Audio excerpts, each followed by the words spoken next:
मेरे खानदान में लड़कियों को ज्यादा पढ़ाने का रिवाज नहीं था। हम गांव में रहते थे, वहाँ पर स्कूल 10वीं तक ही था। मगर मुझे शुरू से ही डॉक्टर बनने का शौक था। यही ख्वाब देखकर मैं बड़ी हो रही थी। मैं अपने खानदान की सबसे हसीन लड़की थी, जिसकी वजह से मेरी मम्मी घर से अकेले निकलने नहीं देती थी। मुझे उनकी इस आदत से बहुत गुस्सा आता था। मैंने कई बार उन्हें रोकना चाहा, लेकिन वह हर बार मुझे एक ही बात कहती, देख मेरी बेटी, मैं तेरी हिफाजत करती हूँ। जमाना बहुत खराब है, इसलिए तेरे साथ रहती हूँ। हर जगह मम्मी प्यार से ही समझा देती थी कि बाहर अकेले मत निकलना। मुझे घुटन होती थी। इसी तरह मेरा हाई स्कूल कंप्लीट हो गया।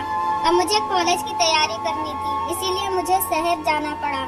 वहाँ जाकर ही पढ़ाई जारी रख सकती थी। मैं इसी सोच में रहती कि किस तरह से पापा को राजी करूं, मगर कुछ समझ नहीं आ रहा था। मैंने रात का खाना बनाया और उसको खाने को दिया। खाना खाकर मम्मी पापा बेड पर बैठ गए। जाहिर तौर पर मम्मी पापा वहाँ पर तभी बैठते थे जब कुछ जरूरी बात करनी हो। जब वह वहाँ पर बैठे होते तो हमें वहाँ जाने की इजाजत नहीं होती थी। मैंने चाय बनाई और उन्हें देने के लिए लेकर चली गई। सोचा कि उनसे बात भी कर लूंगी। अभी मैं कमरे के पास ही पहुंची थी कि अंदर की बातें सुनकर मैं हैरान हो गई। हाथ कांपने लगे। बड़ी मुश्किल से मैंने चाय संभाली और अंदर आ गई। मेरी आंखें आंसू से भर गई थी। मैंने उनको चाय दिया और वापस जाने लगी। जब पापा ने आवाज दिया, मैंने पलट कर देखा और खड़ी हो गई। तुम बैठो, खड़ी क्यों हो? पापा के कहने पर मैं मम्मी के पास बैठ गई, मगर अगले ही पल मैं झट से उठी। पापा, मैं ये नहीं कर सकती। न जाने मैंने यह कैसे कह दिया था। शायद मैंने अपनी बर्बादी देख ली थी। इतनी हिम्मत आ गई थी मुझे। पापा मेरी बात पर गुस्सा होने लगे। चली जा यहाँ से, जरा सा पढ़ लिया।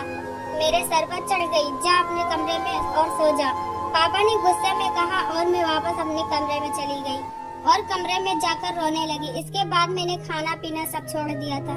एक ही ख्वाहिश थी कि शहर जाकर पढ़ना है। पापा मुझसे नाराज थे, मैं यह जानती थी कि मगर नहीं, मुझे पढ़ना था, अपना ख्वाब पूरा करना था। पापा ने बड़ी मुश्किलों से मेरी बात मान ली।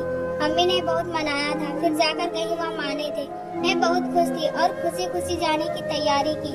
जाने से कुछ देर पहले पापा ने मुझे अपने पास बुलाया। मैं उनके कमरे में गई। पापा, आपने मुझे बुलाया? मैंने खुशी से कहा, मगर उनकी बात सुनकर मेरे कदमों तले जमीन निकल गई। मैं हैरत से पापा को देख रही थी। यकीन नहीं हो रहा था वही बात कह रहे थे। अब जा सकती हूँ, मेरी बात याद रखना। पापा ने कहा तो मेरी मरी कभी बाहर निकली। क्या एक बाप अपनी बेटी से ऐसे कह सकता है? क्या पापा को मुझ पर यकीन नहीं था? वह क्यों ऐसी बातें कर रहे थे? मेरे जहन में तरह तरह के सवाल चल रहे थे, मगर जवाब कोई नहीं था। मेरा एडमिशन हो चुका था, जो पापा ने ही करवाया था। वहाँ पहुँची थी, लड़के लड़कियों इकट्ठा देखकर मैं घबरा गई। मैंने कभी ऐसा माहौल नहीं देखा था, लेकिन इस वक्त क्या पता, अभी तो बहुत कुछ देखना था जो कभी नहीं देखा था। मेरा पहला दिन था। शुक्र कि किसी ने मेरे साथ मजाक नहीं किया। मैं सीधा क्लास में गई। कुछ दिन गुजरे तो मुझे यकीन होने लगा। मुझे यूँ लगता जैसे कोई देख रहा है। मैं शुरू में इसे अपना बहम मानती रही, लेकिन बहम तो 1 या 2 दिन का होता है। मुझे इसमें पूरे 2 महीने गुजर गए थे। अब मुझे वहाँ पर दिक्कत होने लगी थी। पहले सोचा कि पापा को बता दूं, लेकिन नहीं, अगर उन्हें पता चल गया तो वह मुझे वापस गांव बुला लेते, जिससे मेरी पढ़ाई अधूरी रह जाती, और मैं यह बिल्कुल नहीं चाहती थी। इसीलिए मैंने यह बात किसी को न बताने का फैसला किया। जब गांव गई तो मम्मी पापा ने पूछा कि परेशान क्यों हो, किसी ने कुछ कहा है? तो मैं हर बार यही कहती कि आप लोगों से दूर रह रही हूँ, इसलिए परेशान हूँ, आप सबकी याद आती है। लेकिन मम्मी को इस पर यकीन नहीं होता। मैं उन्हें यकीन दिलाने की कोशिश करती कि वो मेरी बात मान ले, मगर उन्हें किसी भी कीमत पर यकीन नहीं होता। मैं वापस शहर आ गई। न जाने क्यों मेरा दिल नहीं कह रहा था कि मैं जाऊं। पापा भी मुझे इस बार रुकने के लिए कह रहे थे, लेकिन मेरी पढ़ाई का हर्जा होता, इसलिए न चाहते हुए भी मुझे वापस जाना पड़ा। मेरा दिल बहुत घबरा रहा था। मैं कॉलेज से हॉस्पिटल जा रही थी। मेरी आदत थी पैदल हॉस्टल जाने की। 10 मिनट का रास्ता था, तो क्या जरूरत थी पैसा खर्च करने की। एक दिन जब मैं पैदल जा रही थी तो मुझे लगा कि जैसे कोई मेरा पीछा कर रहा है। मैंने 2 बार पलट कर देखा, लेकिन कोई नहीं था। मैंने जल्दी जल्दी चलना शुरू किया। रास्ता बिल्कुल सुनसान था, कोई भी नहीं था, इसीलिए डर और लग रहा था। मैं जल्दी जल्दी जा रही थी कि सामने कोई आया और रुके कदम। मेरा दिल डर गया और हाथों से छूट गया। मैंने पूछा, कौन हो तुम? मगर वह खामोश रहा और एकदम से मेरे मुंह पर रुमाल रख दिया और जिस समय बेहोश हो गई। फिर जब होश आया तो अपनी हालत देखकर मैं हैरान हो गई थी कि खुद को खत्म कर लूं, लेकिन मुझ में इतनी हिम्मत नहीं थी कि अपनी जान दे सकूं। मैं मरते मरते हॉस्टल पहुंची। पूरी रात रोते हुए गुजरी थी। अगले दिन खुद को संभालते हुए गांव पहुंची। मम्मी ने मेरी हालत देखते हुए कहा कि तो ठीक नहीं लगती, मगर मैं हर बात को हंसते हुए टाल देती कि उनसे दूर रह रही हूँ, इसीलिए ऐसा लग रहा है। मैं दिन ब दिन कमजोर होती जा रही थी। खाना पीना छूटता जा रहा था। जबरदस्ती कुछ खाती तो खाते ही पलटी हो जाती। मम्मी मेरी एक एक बात को नोट कर रही थी। रात में वह मेरे पास आई। क्या हुआ है तुझे? यह हालत तेरी क्यों खराब है और इस तरह पलटी क्यों हो रही है? मम्मी ने जोर देकर पूछा। कुछ नहीं मम्मी, मैंने टालना चाहा, लेकिन वह माँ थी, कैसे मेरे झूठ को मान जाती। माँ तो बिन बोले ही बेटी का दर्द समझ लेती है। वह तो देख रही थी, देख तू झूठ बोल रही है, मैं जानती हूँ, सच बता। मम्मी ने गुस्से से कहा तो मैं रोने लगी। मुझे देखकर वह घबरा गई। तू बता तुझे क्या हुआ है? मम्मी ने मुझे गले लगाते हुए पूछा तो मैंने उन्हें सब बताने के लिए सोचा। मम्मी मुझे लगता है कोई मेरा पीछा करता है। मैंने उसे बहम समझा, लेकिन वह सच था।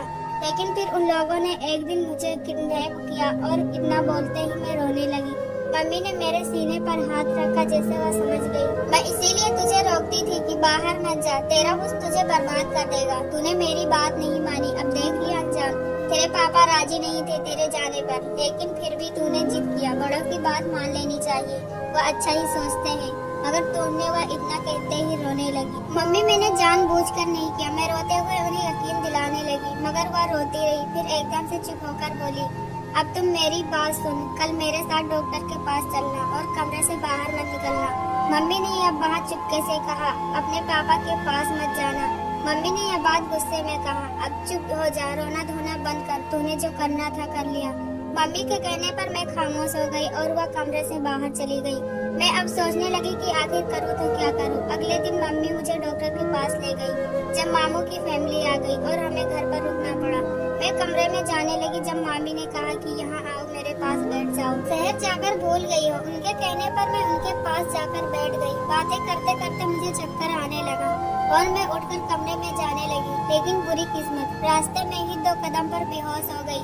जब होश आया तो एक बार फिर मैं बर्बाद हो चुकी थी। पापा ने मुझे देखना गवारा नहीं किया, पता नहीं वह खामोश क्यों थे। अगले दिन तक मामी ने पूरे खानदान में बात को फैला दी थी कि मैं बिना शादी के प्रेग्नेंट हूँ। पूरा खानदान मुझ पर थूक रहा था। सब मुझे बुरा भला कह रहे थे, अजीब थे। किसी ने भी मेरी बात नहीं सुनी। सभी मुझे ही कसूरवार ठहरा रहे थे। किसी ने एक बार भी नहीं पूछा कि हकीकत क्या है। यही तो कमी हमारे मोहल्ले में। भले ही लड़की की गलती ना हो, उसे ही कसूरवार समझा जाता है। भले ही उसकी गलती ना हो, कोई उसे दिलासा नहीं देता। हर किसी के मुंह से उसके लिए गलत अल्फाज ही निकलते हैं। मेरे साथ भी यही हो रहा था। पापा तीसरे दिन मेरे पास आए। मैं उनको देखकर डर गई। मुझे लगा कि वह मार देंगे मुझे, मगर नहीं, उन्होंने ऐसा नहीं किया। मैं हैरान थी। वह मेरे सामने हाथ जोड़कर खड़े हो गए और कहने लगे कि मैं तुमसे माफी मांगता हूँ कि मैं तुम्हारा बाप हूँ। उनके इस बात पर मैं तड़प गई। कैसे इस बात को बर्दाश्त करती। इन हाथों को जोड़ा हुआ जिन्होंने मुझे कमा कर खिलाया था, जिन हाथों को हमेशा अपने सर पर पाया था। पापा प्लीज ऐसा ना करें। मैं उनके सामने घुटनों के बल बैठ गई। उन्होंने अपना हाथ मुझसे छुड़ा लिया और वह खड़े हो गए। जिसे मैं कहूँगा तुम्हें उससे शादी करनी होगी, बहस नहीं करोगी। वह गुस्से में चले गए। उनके जाते ही मुझे वह बात याद आई। मैं चाहता हूँ तुम अपनी बुआ के लड़के से शादी कर लो, तुम्हारी बुआ राजी है। उन्होंने कई दफा मुझसे बात की है। अब तुम भी पढ़ाई कर चुकी हो, वह भी पढ़ा लिखा लड़का है, इसलिए अब यह शादी हो जानी चाहिए। पापा ने यह बात खुशी खुशी कही थी। उनके चेहरे पर खुशी झलक रही थी, लेकिन वह मेरे जवाब पर दुखी हो गए थे। उनकी ख्वाहिश थी कि मेरी शादी बुआ के लड़के से हो जाए। वह बहुत अच्छा इंसान था और बुआ भी हम सबसे बहुत मोहब्बत करती थी। लेकिन इस वक्त तो मेरे सिर पर एक ही चीज सवार थी, पढ़ाई कंप्लीट करने की। काश मैं इस बात पर हाँ कर देती तो यह सब ना होता, न पापा नाराज होते। मुझे रोते रोते नींद आ गई थी। अगली सुबह बहुत भारी थी। पापा बगैर नाश्ता किए ही घर से चले गए थे। मम्मी परेशान सी बैठी हुई थी। मुझ में उनका सामना करने की हिम्मत नहीं थी और मैं वापस कमरे में चली गई। वह मेरे लिए नाश्ता वहीं लेकर आ गई थी। नाश्ता देखकर मेरी आंखें फिर से रोने को मजबूर हो गई। माँ बाप अपने औलाद का कितना ख्याल रखती है और हम कितनी बार उन्हें ठुकराते हैं और उनकी बात को इनकार कर देते हैं। माँ तो पहले से ही मजबूत चट्टान की तरह साथ में खड़ी होती है कि औलाद को सहारा दे सके, औलाद को दुख न मिले, कभी कहीं किसी मोड़ पर औलाद तन्हा ना हो। यही हाल मेरी मम्मी का था। वह मेरे साथ खड़ी थी। शाम को पापा आए तो उनके कंधे झुके हुए थे मेरी वजह से। वह सर झुकाकर चलते, न जाने कितने लोग उन्हें ताने मारते होंगे और मुझे पढ़ाई मुकम्मल करने की पड़ी थी। काश वो लड़का एक बार सोच लेता तो मैं उस रास्ते की मुसाफिर न बनती, या फिर मैं ही शहर जाने के बाद पापा की बात मान लेती तो यह हालत न होती। लेकिन अब क्या फायदा था, मैंने सब कुछ तो गवा दिया था अपना। पापा बुआ के घर गए थे कि वह शायद अब भी मेरा रिश्ता अपने बेटे के लिए मांग ले, मगर उन्होंने इनकार कर दिया, जिसकी वजह से पापा इतने थके हुए लग रहे थे। उन्हें चिंता थी कि अब उनकी बेटी कहाँ जाएगी। इसी तरह हर खानदान वालों ने मेरे रिश्ते को ठुकरा दिया। कोई भी मुझसे शादी के लिए तैयार नहीं था। तैयार होता भी क्यों, एक बदचलन लड़की से शादी करता कौन। लोग तो रास्ता बदल लेते हैं बदचलन लोगों के आने से, लेकिन अफसोस की बदचलन हम खुद नहीं बनते, लोग हमें बना देते हैं। वह बुआ जो कल तक मेरे नाम के कसीदे पढ़ती थी, आज वही बुआ मेरे नाम पर थू थू कर रही थी। पापा खामोशी से बैठे रहे। मम्मी ने खाने के लिए कहा, मगर नहीं खाया। मैं भी बगैर कुछ खाए ही सो गई थी, यह सोचे बगैर अगली सुबह मुझ पर क्या गुजरने वाली है। मेरी आंख अचानक से खुली और मुझे लगा कि जैसे मैं डर गई थी। इस शोर में मुझे न जाने क्या हुआ था कि सबसे पहला ख्याल पापा का आया, कहीं उन्हें कुछ हुआ तो नहीं। नहीं, ऐसा नहीं हो सकता। कभी सोचती, कभी मना कर देती। मैं बगैर वजह पहले ही कमरे से बाहर निकली, मगर दरवाजे के बाहर निकलते ही मेरे कदम रुक गए थे। दिल की धड़कन तेज हो गई थी। सामने का मंजर देखकर दिल ने कहा आसमान फटे और उसमें धंस जाऊं। इतनी बड़ी सजा, इतना बुरा अंजाम नहीं, इतनी गलती तो नहीं की थी मैंने।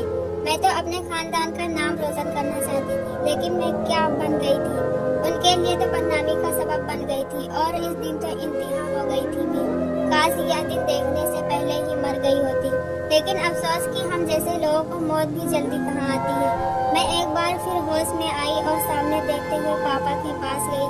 पापा पापा, मैंने उनके चेहरे पर हाथ रखते हुए उन्हें पुकारा और रोने लगी। दिल टूटने फटने लगा। मम्मी भी रोने लगी थी। बहन भाई सब मुझे नफरत की नजरों से देख रहे थे। मैं रो ही रही थी कि एक भाई ने मुझे बाजू से पकड़ उठाया। मैं लड़खड़ाती हुई खड़ी हो गई। उसकी बात पर मुझे हैरत हुई। उसकी बात मेरे लिए किसी मंजर से कम नहीं थी। मैं हैरानी से उसे देख रही थी। उसने कभी भी मुझे इस तरह बात नहीं की थी, तो अब वह मुझसे ऐसा क्यों कह रहा था। वह मुझे किस तरह पुकार रहा था। लेकिन मैं भूल गई थी कि पहले और अब में बहुत फर्क है। पहले की बात और थी, अब की बात और है। पहले की सुबह और थी और अब की सुबह और है। पहले मैं उसकी बहन थी, लेकिन अब मैं एक बदचलन लड़की थी। मैं रोते हुए वहाँ से हटी और वापस अपने कमरे में चली गई। बाहर अब भी गांव के लोगों का शोर था, जो पापा से मुझे गांव से बाहर निकालने के लिए कह रहे थे। पापा बैठे सर झुकाए, न जाने क्या सोच रहे थे। मैं बंद कमरे में बैठे यही सोच रही थी कि मुझे अब यहाँ से चली जाना चाहिए। कब तक अपने माँ बाप के लिए बेइज्जत का सबब बनती रहूंगी। अब मुझे आजाद कर देना चाहिए। इससे पहले मेरे माँ बाप या कोई और मुझे यहाँ से निकाले, मुझे खुद निकल जाना चाहिए। और मैं रात होते ही वहाँ से निकल गई थी। रोते तड़पते मैं शहर की ओर जा रही थी, वहीं जा रही थी जहाँ से बर्बाद हुई थी। मुझे नहीं पता था मैं कहाँ जा रही हूँ, मेरी मंजिल कहाँ है। बस मुझे इतना पता था कि अब मैं वापस कभी नहीं आ सकूंगी। मैं वहीं और रोड पर किनारे बैठ गई। मेरे कानों में अभी भाई की कही हुई बात गूंज रही थी। दिल दर्द की वजह से फटने पर था। तुम्हारी वजह से हम बर्बाद हुए हैं और तुम माफी मांग रही हो। हैरत है तुम पर। तुम्हें चाहिए कि तुम खुद को खत्म कर लो ताकि हमारे लिए कुछ आसानी हो जाए, मगर नहीं, तुम तो ऐसे बैठी हो जैसे बहुत बड़ा कोई काम किया हो जिसका कोई बदला नहीं होगा। तुम्हारे द्वारा की गई गलती की सजा हमें मिल रही है। वह किस कदर मुझे बुरा भला कह रहा था। मेरी गलती नहीं थी। मैंने जानबूझकर यह सब नहीं किया था। मुझे तो कुछ बनना था, अपना नाम बनाना था, मगर यह मेरा ख्वाब पूरा न हो सका। मैं यूं ही रोती रही जब अचानक मेरे पास एक वकील आया। मैं डरकर खड़ी हो गई। मेरा जिस्म खौफ से कांप रहा था। मैं डरती हुई आवाज में उनसे पूछा, कौन हो तुम और मेरे पास क्यों बैठे हो। उसने मेरी तरफ देखा और मेरे पैर पकड़ लिए। मेरी जान में जान आ गई, मगर उसकी बात सुनकर मेरी जान निकल गई। तुम मुझसे शादी कर लो, मैं तुम्हें खुश रखूंगा। वह बार बार यही कह रहा था। मैं यह नहीं कर सकती, मैंने रोते हुए कहा। क्यों? देखो, मैं तुम्हें कभी तंग नहीं करूंगा। जो तुम कहोगे वही करूंगा। उसने रोते हुए हाथ जोड़ लिए।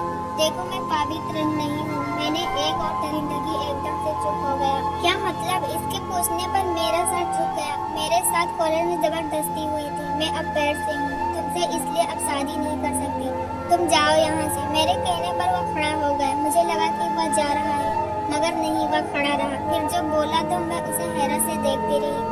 जो बात मेरे अपनों ने नहीं बोला, वह बोल रहा था। जिस बात की मुझे अपने माँ बाप से उम्मीद थी, वह बात उसने कही थी। उसने मुझे दिलासा दिया था, तुम्हारा तो कोई कसूर नहीं है इसमें, तुम्हारा कोई दोस्त नहीं है, इसलिए मेरे साथ चलो, हम शादी कर लेंगे और तुम्हें खुश रखूंगा। उसने एक आवाज में कहा तो मैं उसे देखने लगी। कैसा इंसान था वह, जो यह सब जानते हुए भी ऐसा कर रहा था। मेरी सच्चाई को जानते हुए भी मुझसे शादी करने के लिए राजी था। उसने मेरा हाथ पकड़ा और एक तरफ चलने लगा। चलते चलते हम एक छोटे से घर के पास पहुंचे। उसने जेब से चाबी निकाली और दरवाजा खोला। मुझे अंदर बैठने को कहा। रात के 12 बज रहे थे। मैं अंदर चली गई। कुछ ही देर बाद वह आया तो उसके साथ में कुछ लोग और भी थे। मैं एक दफा फिर से डर गई थी। एक ख्याल के तहत मेरे हाथ पैर पाँव फूलने लगे थे, मगर नहीं, मेरा ख्याल गलत था। वह पंडित और कुछ लोगों को अपने साथ लेकर आया था, जो कि उसके यार दोस्त थे। कुछ ही देर में मेरी शादी उससे हो गई। मैं अजीब हालात में थी। न जाने मैं सही किया था या गलत, मुझे कुछ समझ नहीं आ रहा था। मैं एक कमरे में बैठी थी जब वह मेरे पास आकर बैठ गया। मुझे उसके चेहरे पर कुछ अजीब सा लगा। मुझे कुछ बताना है, उसने धीमी आवाज में कहा। मैंने उसे चौंक कर देखा। भला क्या था बताने को जो उससे अभी ही बताना था? मैंने अपने दिल में ही सोचा, लेकिन अगले लम्हे मेरा दिल गया कि खुद को मार दूं। इस जिंदगी से बेहतर था, ऐसे हमसफर से बेहतर तो तन्हा रहना था। मैं बेड से नीचे उतर गई और चिल्लाने लगी, तुमने मुझे धोखा दिया है, तुमने मुझे झूठ बोला, इतना बड़ा सच छुपाया। मुझे तुम्हारे साथ नहीं रहना, मुझे अभी इसी वक्त जाने दो। मैंने चिल्लाते हुए कहा तो उसने मेरा हाथ पकड़ा, मुझे अपने सामने बैठने को कहा। पहले मेरी बात सुन लो, फिर जो चाहे फैसला कर लेना। उसने मुझसे मोहब्बत से कहा, देखो तुम्हारे साथ जो किया, जिसने भी किया, उसके बाद तुम्हारे परिवार वालों ने तुम्हें कबूल किया। मुझसे पूछा और मैंने ना में सर हिला दिया। जुबान कहाँ साथ देती थी इस सवाल के जवाब में। तुम्हारा अपने परिवार के सिवा कोई और है इस दुनिया में जो तुम्हें 2 वक्त की रोटी दे सके या तुम्हें अपने घर में पनाह दे सके? उसके सवाल पर मैं रो दी। नहीं, बिल्कुल ऐसा कोई भी नहीं था। अगर ऐसा कोई होता तो मैं क्यों सड़कों पर भटकती फिरती? मैं तुम्हें और तुमने मुझे अपनी सच्चाई बता दी ताकि हम दोनों खुशी खुशी अपनी जिंदगी शुरू कर सके, ताकि कोई रुकावट ना हो। मैं तुम्हारे साथ हूँ और हर कदम पर तुम्हारा साथ दूंगा, तुम्हारा भी ख्याल रखूंगा, तुम्हें कभी भी किसी भी तरह की तकलीफ नहीं दूंगा। बस तुम खुश रहो और मुझ पर यकीन रखो। मेरा वादा है कि तुम्हारा साथ कभी नहीं छोड़ूंगा। उसने वादा किया और कमरे में चला गया। मैं बाकी की रात यही सोचती रही, क्या मैं उसके साथ रह सकती हूँ? लेकिन अगर उसे छोड़ जाती तो कहाँ जाती, किसके सहारे रहती? कौन था मेरा जो मेरे साथ था? कोई भी नहीं था। मैंने बहुत सोच समझ कर उसके साथ रहने का फैसला किया और अगली सुबह मैंने अपना फैसला उसे बता दिया। उसके चेहरे पर खुशी देखने वाली थी। हम दोनों ने हर कदम पर एक दूसरे का साथ दिया। मैंने कभी घर वापस नहीं गई, न उनमें से कोई भी मुझे कभी तलाश करने की कोशिश की थी। मैंने 1-2 दफा अपने पति को गांव जरूर भेजा था कि वह देख सके कि वह सब कैसे है। उसके यह बताने पर वह सब खुश और अपनी अच्छी जिंदगी गुजार रहे हैं। मुझे उसके यह बताने पर कहीं न कहीं दुख जरूर हुआ था, मगर मैं खुश थी क्योंकि वह सब खुश थे। मेरे घर में बेटे का जन्म हुआ जिस पर मेरे पति ने बहुत खुशियाँ मनाई थी। हम दोनों ने मिलकर उसका नाम रखा था। मेरे पति ने कभी भी उसके साथ बुरा सलूक नहीं किया था, हमेशा उससे प्यार किया था। उसे स्कूल भेजा, उसकी पढ़ाई बहुत अच्छी चल रही थी। यह सब मेरे पति की वजह से हुआ था। वह एक आम इंसान था, वकील नहीं। वकील तो वह सिर्फ किसी को ढूंढने के लिए बना था। मैं अब भी उसके साथ खुश हूँ और खुशी खुशी अपनी जिंदगी बिता रही हूँ। उसी ने मुझे सच्चा सहारा दिया था, वरना लोग तो बहुत है इस दुनिया में। दोस्तों, अगर आपको हमारी कहानी अच्छी लगे तो वीडियो को लाइक करो, चैनल को सब्सक्राइब करो। ऐसी कहानी हम आपके लिए लाते रहेंगे। धन्यवाद।